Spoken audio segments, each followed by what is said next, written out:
नमस्कार साथियों, आप लोगों का बहुत बहुत स्वागत है आपके अपने YouTube channel enjoy with RC पे। तो अब तक के हम लोगों ने सेशन में लगभग 2.5 को कंप्लीट कर लिया था। इसकी क्वेश्चन नंबर 15 और 16 अभी बचे हुए थे। तो आज हम लोग इस पे डिटेल में डिस्कस करने वाले हैं। अभी तक आप लोगों ने चैनल को नहीं सब्सक्राइब किया तो सब्सक्राइब कर लीजिए। नेक्स्ट लेक्चर में हम लोग जो चैप्टर 3 है निर्देशांक ज्यामिति, यहाँ से बीजगणित खत्म हो जाता है और निर्देशांक ज्यामिति स्टार्ट हो जाता है। तो वो आप लोग साथ में ही पढ़ते चलिए तो ज़्यादा अच्छा होगा। इसलिए चैनल को सब्सक्राइब करके बेल आइकन को प्रेस कर लीजिएगा, जिससे कि जैसे ही वो वीडियो डाली जाए आप लोगों के पास तुरंत उसका नोटिफिकेशन पहुंच जाए और आपको देखने में उससे कोई भी दिक्कत ना हो। और इस वीडियो को आप लोगों को शेयर भी करना है, जिससे कि आपके सहपाठी या दोस्त जो हैं उनका भी फ़ायदा हो सके। तो फिर आइए फिर अब इस वीडियो में हम लोग क्वेश्चन नंबर 15 और 16 यही दो बचे हैं, इनको भी डिस्कस कर लिया जाए। तो यहाँ पे क्वेश्चन नंबर 15 में दिया हुआ है, नीचे दिए गए आयतों, ये आयत के मतलब समीकरण टाइप का बना के दिया है। तो नीचे दिए गए आयतों जिनमें उनके क्षेत्रफल दिए गए हैं, मतलब इन आयतों के क्षेत्रफल दिए हुए हैं, में से प्रत्येक की लंबाई और चौड़ाई के लिए संभव व्यंजक ज्ञात करना है। तो इनका हमें व्यंजक मतलब फार्मूला, यानी कि हमें एक तरह से फार्मूला यानी डाटा इसका निकालना है कि लंबाई क्या हो सकती है और चौड़ाई क्या हो सकती है। तो आइए फिर इस पे कॉपी पे चर्चा करते हैं। तो यहाँ पे क्वेश्चन नंबर 15 का जो फर्स्ट पार्ट था, हमें इसे आयत के क्षेत्र मतलब ये आयत का क्षेत्रफल दिया हुआ है, इसे हमें लंबाई और चौड़ाई के व्यंजक में, व्यंजक मतलब एक ऐसी फॉर्म हमें डिफाइन करनी है जिसमें हम वैल्यू रखें तो आयत की लंबाई और चौड़ाई हमें प्राप्त हो जाए। तो आयत की पहले तो देखते हैं आयत का क्षेत्रफल बराबर होता क्या है। आयत का जो क्षेत्रफल होता है उसका फार्मूला जो होता है, तो आयत का क्षेत्रफल बराबर जो सूत्र होता है वो क्या होता है, लंबाई गुणे चौड़ाई।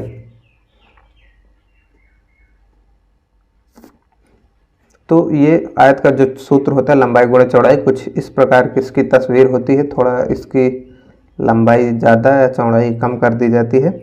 ये आमने सामने की भुजाएं बराबर होती हैं, यहाँ पे 90 डिग्री बनता है। ये सब आयत की क्वालिटी है, ये सब ज्योमेट्री में पढ़ाया जाएगा। तो ये होता है आयत। तो इसका ये जो लंबाई है, ये इसको लंबाई मानी चाहे जिसको लंबाई मानी, तो जो ये लंबाई है और ये चौड़ाई का मल्टीप्लाई ही दोनों का इसका पूरा क्षेत्रफल, ये जितना एरिया कवर कर रहा है वही होता है। तो यानी कि लंबाई और चौड़ाई, यानी कि जो लंबाई का हमारा जो व्यंजक प्राप्त होगा वो और चौड़ाई, यानी कि इन दोनों का अगर गुणा कर दिया जाए तो क्षेत्रफल बन जाएगा।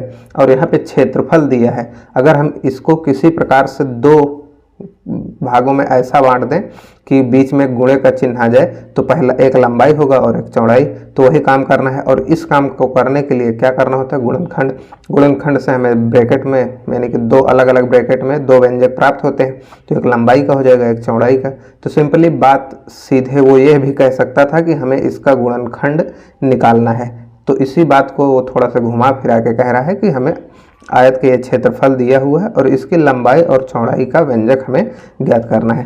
तो सिंपली हमें ज्ञात तो करना है गुणनखंड ही। तो अब गुणनखंड करने का तरीका, पहले जो a स्क्वायर का गुणांक है और जो ये अचर पद है, हम लोग इसका मल्टीप्लाई करवाते हैं। तो यहाँ से 25 और 12 का जब मल्टीप्लाई करवाएंगे तो 300 आएगा। 25 दहम 225 होता है और 25 दूनी 50 यानी कि 300। तो इस 35 का 35 का कुछ इस प्रकार खंड करना है हमें कि गुणा करने पे 300 आ जाए और जोड़ें या घटाएं तो 35 प्राप्त हो। तो इसका सबसे सही 20 और 15 है, क्योंकि 15 दूना 30 यानी कि 300 हो जाएगा। तो आइए इसको करते हैं। तो यहाँ से आया 25a स्क्वायर, उसके बाद यहाँ से -1 ले लिया हमने 15a और 1 ले लिया 20a, तो ये 20a और ये अगला ऐसे ही रहा 12।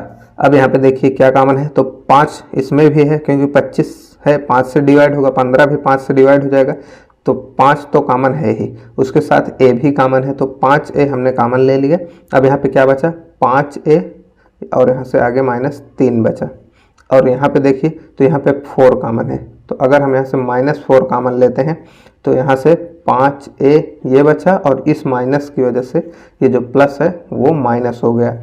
अगर इसको हम फिर से उसी फॉर्म में बदलेंगे तो ये माइनस अंदर गुणा करके तभी इसको प्लस बनाएगा, इसलिए यहाँ पे माइनस आया। अब उसके बाद ये यहाँ से जब 4 बाहर गया तो अब यहाँ पे बचा क्या है, 3 बचा हुआ है। तो अब इनमें से 5a माइनस 3a को फिर से कॉमन लेते हैं, तो 5a माइनस 3a को हम लोगों ने फिर से कॉमन लिया और बचा क्या, 5a माइनस 4। तो अब आप इनमें से एक को लंबाई एक को चौड़ाई कह दीजिए। तो आप यहाँ पे नीचे ऐसे सिंपली लिख दीजिए लंबाई इक्वल टू आप बता दीजिए 5 माइनस 3 और चौड़ाई बराबर जो चौड़ाई का व्यंजक मिला वो है 5 माइनस 4। थोड़ा अच्छा लगने के लिए इन्हें ब्रैकेट में भी आप दिखा सकते हैं। तो यही था सिंपली इसका पहला खंड।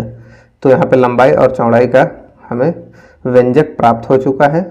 बात तो सिंपल सी थी कि गुणनखंड निकालना था, वही घुमाया फिराया था। अब आइए बात करते हैं इसके दूसरे पार्ट पे।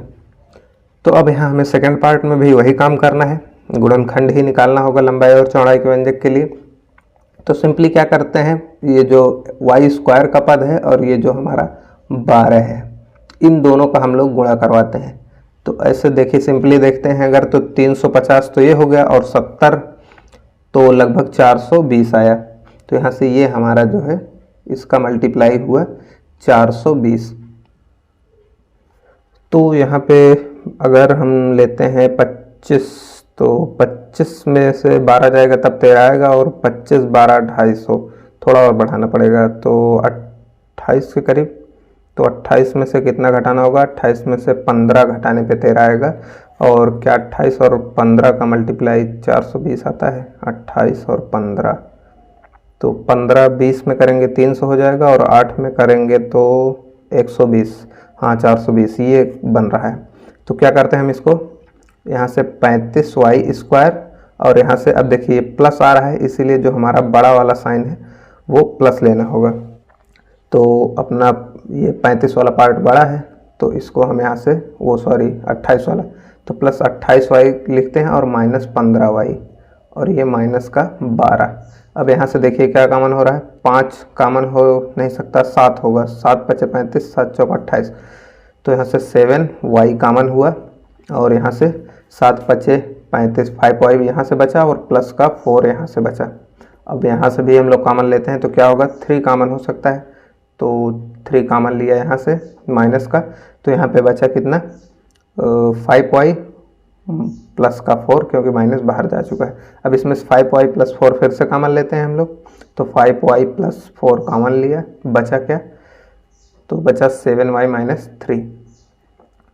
तो ये आ गया। अब इसको व्यंजक के रूप में लिखना है तो आप यहाँ से लिख दीजिए, किसी को भी लंबाई चौड़ाई आप बदल सकते हैं, इसमें किसी को भी लंबाई और किसी को भी चौड़ाई दिखा सकते हैं। तो लंबाई इतनी हो गई मान लीजिए और चौड़ाई अपनी हो गई 7y माइनस 3। तो इसी के साथ ये क्वेश्चन नंबर 15 यहाँ पे समाप्त हो जाता है। इसके 2 पार्ट थे, हम लोगों ने दोनों को कवर कर लिया है। अब आइए बढ़ते हैं प्रश्न नंबर 16 पे। तो बात करते हैं क्वेश्चन नंबर 16 पे। इसमें दिया है कि घनाभों, ये जो 2 समीकरण दिख रहे हैं आप लोगों को, ये घनाभ का आयतन दिए हुए, तो घनाभों जिनके आयतन नीचे दिए हुए हैं कि विमाओं के लिए संभव व्यंजक क्या है। विमाओं मतलब भुजाओं के लिए, तो उनकी जो भुजाएं हैं, जो एक घनाभ बन रहा है तो उनकी जो भुजाएं हैं उनके लिए भुजाओं मतलब आयतन के लिए ये समीकरण दिया हुआ है और हमें भुजाओं का जो समीकरण है वो ज्ञात करना है, यानी कि व्यंजक ज्ञात करना है। तो आइए फिर इसको ज्ञात करते हैं। तो अब सबसे पहले इस क्वेश्चन को हल करने से पहले घनाभ का आयतन पता होना चाहिए। तो ये इसमें कोई रॉकेट साइंस नहीं है, ना भी पता हो तब भी आप इसको फिर रट लीजिए क्या होता है। तो घनाभ का जो आयतन होता है वो होता है लंबाई गुणे चौड़ाई गुणे ऊंचाई। इसकी तस्वीर कुछ इस तरह से जो डिब्बा बनाते हैं हम लोग, थोड़ा इसकी लंबाई और चौड़ाई अलग अलग कर दी जाए, वैसे अगर सब बराबर है तो ये घन हो जाएगा, लंबाई चौड़ाई और ऊंचाई अलग अलग कर दी जाए तो ये घनाभ हो जाता है। तो सिंपल सी बात। तो इसमें मेन मुद्दा ये है कि ये लंबाई चौड़ाई ऊंचाई के गुणांक में होता है। हमें इसको भी 3 व्यंजकों के अगर गुणनफल के रूप में दिखा दिया जाए तो वही उसी में से एक लंबाई का होगा, एक चौड़ाई होगी, एक ऊंचाई का व्यंजक होगा।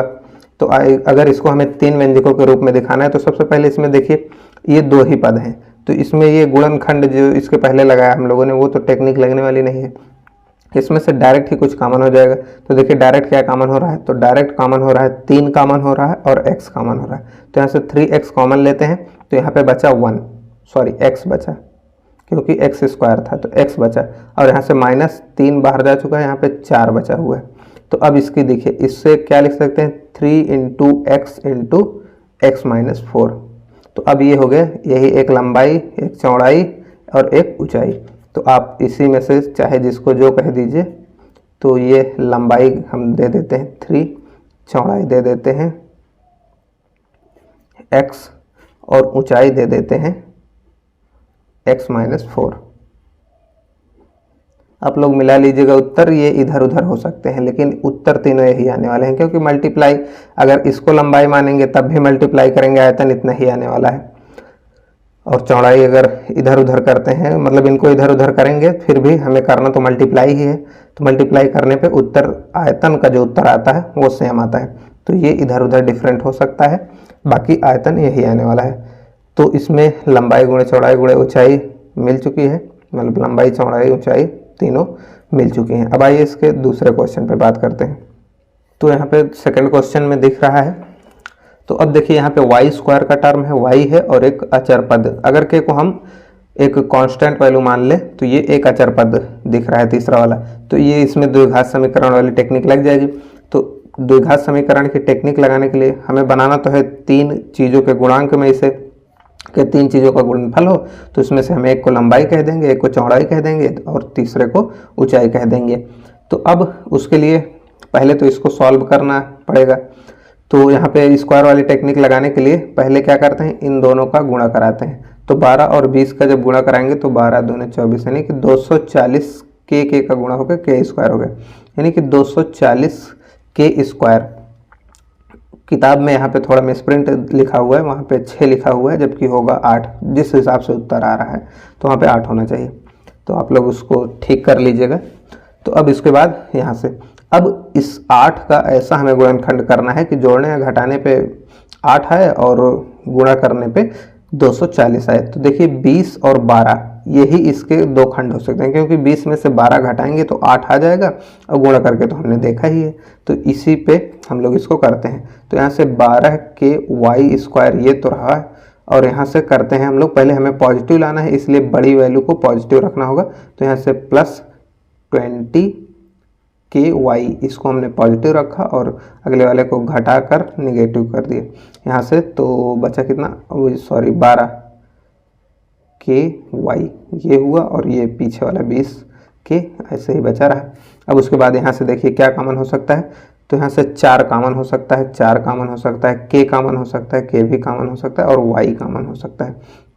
तो 4 के वाई कॉमन हुआ, और ये बचा क्या यहाँ से, तो यहाँ से देखिए 4 बाहर जा चुका है, 3 बचा, के बाहर जा चुका है, एक वाई बाहर जा चुका है तो यहाँ से वाई बचा, और यहाँ पे देखिए 5 बचा, प्लस का 5, बाकी सब कुछ बाहर निकल चुका है। यहाँ से देखते हैं तो यहाँ से हमें फिर से 4 ही कॉमन होगा। तो यहाँ से 4 कॉमन लिया, 4 के कॉमन लिया, तो दिख रहा होगा 4 के, या ना दिख रहा हो तो ऐसा कीजिए 4 के यहाँ से कॉमन लिया, और यहाँ से बचा क्या, तो यहाँ से 3y बचा, और ये माइनस का, सॉरी माइनस बाहर जा चुका है तो ये प्लस हो गया, और 4 5 ये यहाँ से बचा 5। अब उसके बाद फिर से 3y + 5 कॉमन लेते हैं। 3y + 5 को जब हम कॉमन लेते हैं तो यहाँ पे बचा क्या, नेक्स्ट ब्रैकेट में अपने पास, तो नेक्स्ट ब्रैकेट में अपने पास बचा 4k y - 4k। तो अब इस वाले ब्रैकेट में देखिए 4k फिर से कॉमन है, तो इसको फिर से हम लोग कॉमन निकालते हैं। तो 3y + ये तो हो गया, और यहाँ से एक 4k और कॉमन लेते हैं। तो यहाँ से क्या बचा, y - 1। तो ये देखिए 3 ब्रैकेट आ चुके हैं, तीनों मल्टीप्लाई में है। तो अब आप इनमें लंबाई चौड़ाई और ऊंचाई का नाम दे सकते हैं, किसी को भी कहीं भी रख दीजिए। तो ये होगा लंबाई चौड़ाई ऊंचाई, ये 3 वैल्यू हमें निकालनी थी। तो इसको हम मान लेते हैं 3y + 5, इसको मानते हैं 4k, और इसको मानते हैं y - 1। तो इसी के साथ ये चैप्टर समाप्त हो जाता है। जितनी भी सवालें थी इसमें हो चुकी हैं। तो अब ये प्रश्नावली भी समाप्त हो गई, ये चैप्टर भी समाप्त हो गए। सेशन अच्छा लगा हो तो दोस्तों के साथ शेयर कर दीजिएगा, जिससे उनका भी भला हो जाए। और अब नेक्स्ट चैप्टर हम लोग निर्देशांक ज्यामिति शुरू करने वाले हैं, तो उस पर हम लोग पूरे जोश के साथ नेक्स्ट चैप्टर की नेक्स्ट वीडियो में शुरुआत करेंगे। तो इस वीडियो में इतना ही रखा जाता है। आपको चैनल को सब्सक्राइब करना है, बेल आइकन को प्रेस कर लेना है, वीडियो को लाइक कर देना है। चलिए फिर मिलते हैं नेक्स्ट वीडियो में, तब तक के लिए जय हिंद।